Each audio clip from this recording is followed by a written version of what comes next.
I like to recommend that people iron their felt before they consider it totally finished.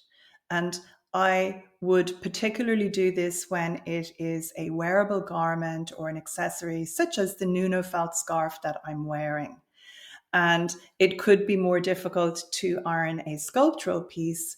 So that's why I'm suggesting it for the wearables, flat felt, wool pieces, rugs, etc., etc. And the time to iron it is when your piece is damp. When you have given it that final rinse to remove any soap and you want to stretch it to shape and allow it dry, I would iron it at that stage. If it's a felt bag, I would iron it. I also might use pliers or little jewelry, long nose jewelry pliers or bigger pliers from my toolbox to stretch the edge if I needed to tweak it a little bit.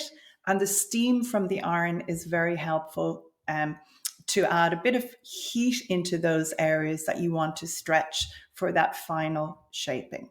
So iron your felt when it is wet. That is my recommendation.